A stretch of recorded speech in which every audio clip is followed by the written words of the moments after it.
Hello hi, मी कल्पना थिडके या recipe मध्ये मी आपलं स्वागत करत आहे। आज आपण बनवणार आहोत बीटरूट कटलेट। एक मोठं बीट घेतलेलं आहे, उकडून आणि किसून घेतलेलं बीट आहे। एक बटाटा आहे उकडून घेतलेला, त्यानंतर बारीक चिरून घेतलेला कांदा, छोटासा कांदा घेतलाय आणि चवीनुसार मीठ, साधारण पाव चमचा आपण मीठ टाकून घेणार आहोत। लिंबू, थोडंसं लिंबू पिळून घ्यायचं।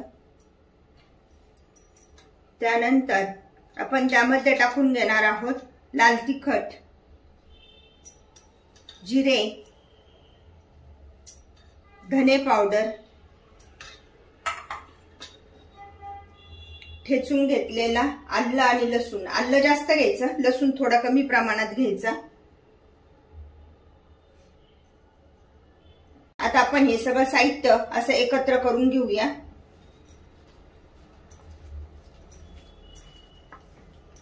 पोहे दळून घेतलेले आणि ते आपण जसे लागतील त्या प्रमाणामध्ये त्यामध्ये टाकून घेणार आहोत। पोहे गाळणीच्या साहाय्याने व्यवस्थित गाळून घ्यायचे आणि त्यानंतर बारीक करायचे।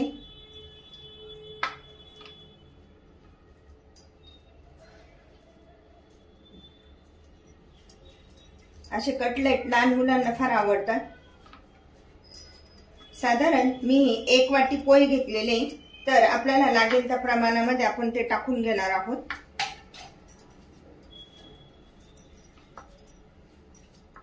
आता आपण सगळं साहित्य असं एकत्र करून घेऊया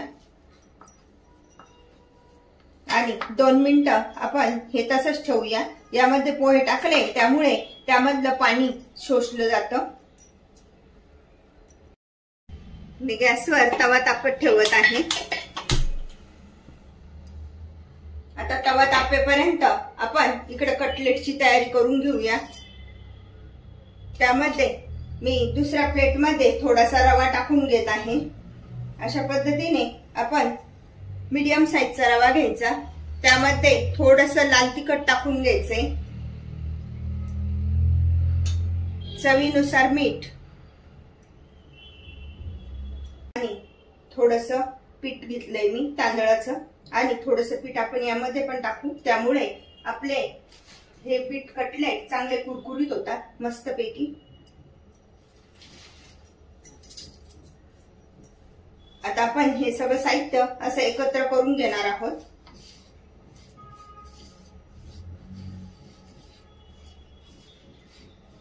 अशा पद्धतीने आपलं बॅटर आता छान असं एकत्र झालंय, तर आपण चांगलं मळून घेऊया हाताच्या साहाय्याने।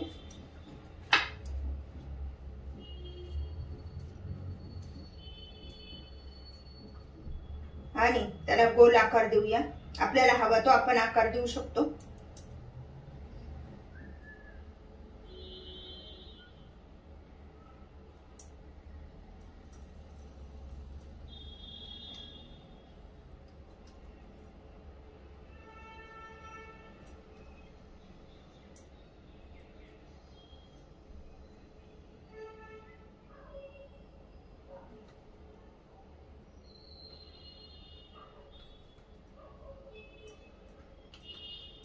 अशा पद्धतीने आता आपण हे सगळे कटलेट तयार करून घेऊया आधी।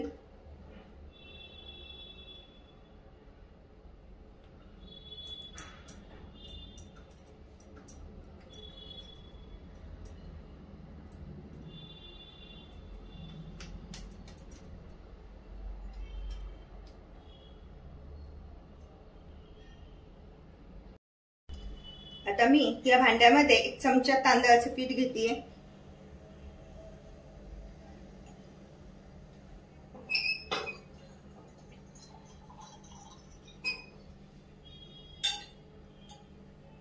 आणि आपण याची पातळशी पेस्ट तयार करून घेणार आहोत। एकदम थोडंसं पाणी टाकायचं, जास्त नाही टाकायचंय, आपले कटलेट थोडे येतं। अशा पद्धतीने एकत्र करायचं।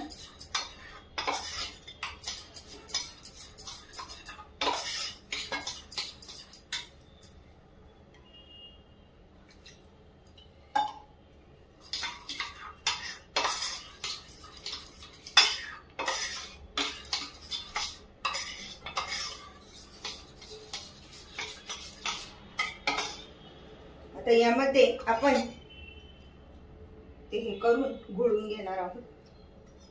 बघा अशा पद्धतीने हे करून त्यानंतर आपण रव्यामध्ये घोळून घेऊया।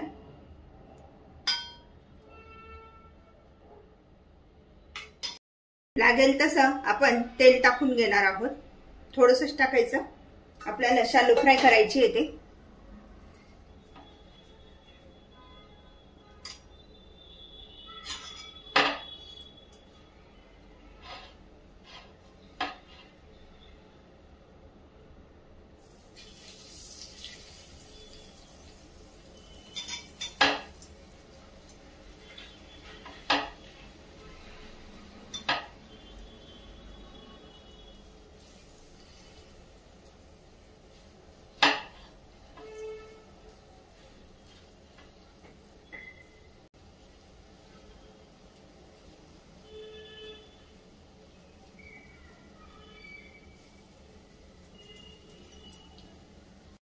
आता आपण कटलेट उलटून घेऊया, फ्राय होऊ द्यायचे आणि त्यानंतर आपण ते उलटे करायचे। चवीला पण खूप छान लागतात आणि लहान मुलं पण आवडीने खातात असे कटलेट। किती सुंदर दिसतायत ना, मस्त। आता आपण छान शालो फ्राय होऊ देऊ। म्हणून क्रिस्पी आणि आतून सॉफ्ट असणारे असे आपले हे बीट कटलेट खाण्यासाठी तयार। अशा प्रकारचे आपण हे सुंदर असे बीट कटलेट तयार केले। बाहेरून क्रिस्पी आतून सॉफ्ट असे बीट कटलेट तुम्ही पण बनवा आणि मला मात्र कळवा कसे झाले ते। लाईक आणि सबस्क्राईब करायला विसरू नका। पुन्हा आपण भेटूया नवीन रेसिपीसह। थँक्यू।